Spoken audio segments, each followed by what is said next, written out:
According to the FBI, hate crimes in America targeting Muslims or people who just appear to be Middle Eastern surged in the aftermath of 9/11. There is this cloud, with the hate crimes, with the profiling, with being rounded up.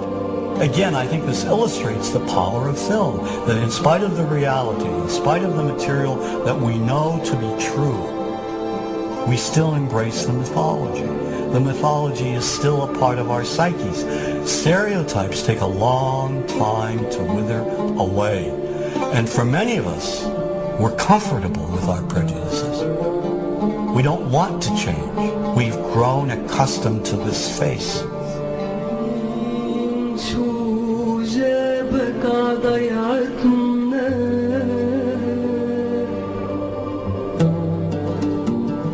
When we think of Arabs, what do we see? What images come to mind? Do we see actual people? People who, despite real cultural or geographical differences, do pretty much the same things that we do. When we think of Arab women, what images come to mind? Do we see women who laugh and play and who adore their children? Women who work in the home as well as outside? Would it come as a surprise to know that in many Arab countries, a majority of college students are actually women? What's our immediate image of Arab men? Do we see loving fathers? Men who want to provide for their families? What about Arab teenagers?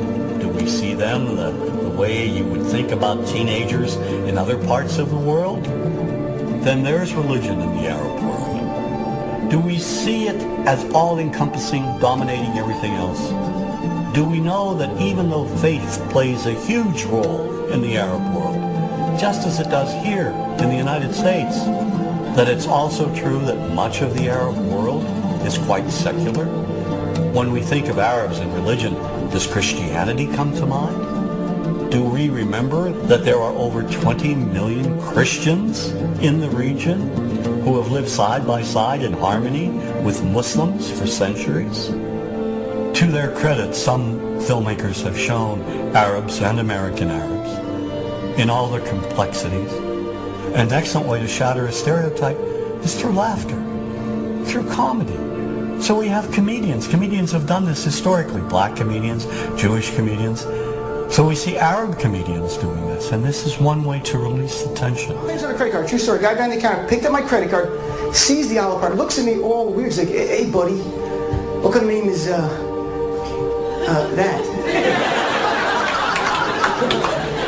I'm like, well sir, it's an Arabic name. He goes, yeah, what does this mean?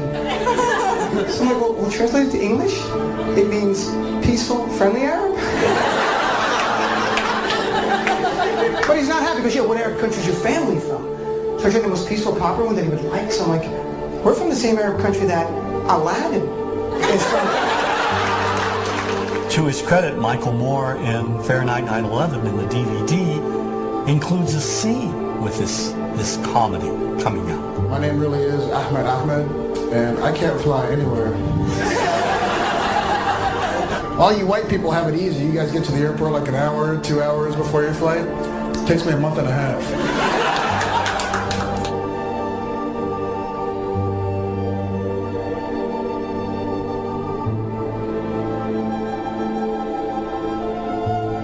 Nous vivons dans un monde qu'on peut critiquer, qui est le monde de la dérision. Vous le savez bien, et dans les médias, je dirais le monde de la dérision, on se moque de tout.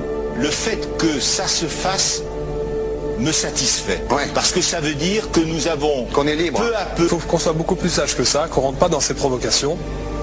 Et c'est pour ça que... C'est l'autocensure, ça, Jamel. Tu comprends ce que je veux dire? Si on commence à pas faire de dessin pour pas choquer les musulmans... Non, si on fait... Pour moi, c'est de l'autocensure. C'est la fin de la liberté d'expression. Pour moi, la liberté d'expression, la liberté d'expression et le respect font partie, sont mariés ensemble. Moi, je suis pour la liberté d'expression.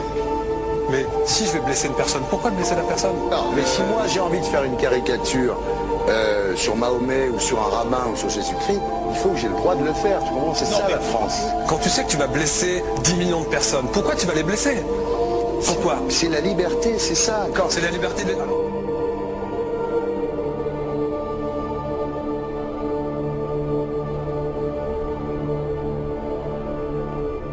Non, mais tout seul. vous pensez pas que c'était à vous de vous excuser, non? En disant le sketch n'était pas très drôle, je suis désolé si j'ai blessé des gens, voilà, excusez-moi, voilà, c'est une connerie, C'est mon travail. Mais vous ne referiez pas le même sketch quand même. Mais le spectacle que je fais reprend en grande partie les lignes de ce sketch. Mais il y a un truc que je ne comprends pas sur cette affaire, c'est qu'à aucun moment vous avez senti le besoin de vous excuser et que vous en avez rajouté. C'est tellement surprenant, c'est tellement inadmissible que j'en suis choqué. Voilà. Dans un pays où on peut parler, on peut s'exprimer. Et là, pourquoi tout d'un coup, sur un sujet, on ne pourrait pas s'exprimer Vous savez bien pourquoi on ne peut pas s'exprimer. Pourquoi? Parce que dans ce pays, on a envoyé pendant la guerre des juifs dans des chambres à gaz et que ça crée un petit problème quand même. Vous voyez ce que je veux dans ce dire? pays, on a envoyé pendant 400 ans des centaines de millions de Noirs, il y a eu 400 ans d'esclavage, et pourtant ça n'a pas empêché Michel Leb de faire un sketch qui m'a fait marrer, où il faisait un noir, et à la fin il faisait un singe, et en parlant des narines, en parlant des lunettes. En tout cas, lui, il n'a pas été interdit d'exercer son travail, il a même eu la Légion d'honneur. Quelqu'un qui a toute sa famille qui a été exterminée dans un camp de concentration et qui voit quelqu'un à la télé qui dit Israël, vous vous rendez compte? Je ne sais pas. Mais non, pas. Il y a des moments où même si on connaît les gens, même si on les a invités, on leur... Et c'est pour ça que... C'est l'autocensure, ça, Jamel. Je comprends ce que je veux dire. Si on commence à pas faire de dessin pour pas choquer les musulmans, non, c'est de l'autocensure. C'est la liberté d'expression. Pour moi, la liberté. Et là, pourquoi tout d'un coup, sur un sujet, on ne pourrait pas s'exprimer vous savez bien pourquoi on ne peut pas s'exprimer. Pourquoi? Parce que dans ce pays, on a envoyé pendant la guerre des juifs dans des chambres à gaz et que... Deux poids, deux mesures. La liberté pour tout le monde. C'est-à-dire la liberté pour tout le monde. Il y a une personne comme Dieudonné qui a fait un rabbin, enfin qui a fait un colon juif, etc. Tous ces DVD ne sont plus dans les pactes. On l'empêche médiatiquement, on ne le voit plus. Alors que lui, c'est un comique. Plusieurs lois qui ont été faites contre l'antisémitisme. Et moi, je fais un appel aujourd'hui de faire une loi contre l'islamophobie.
Thank you.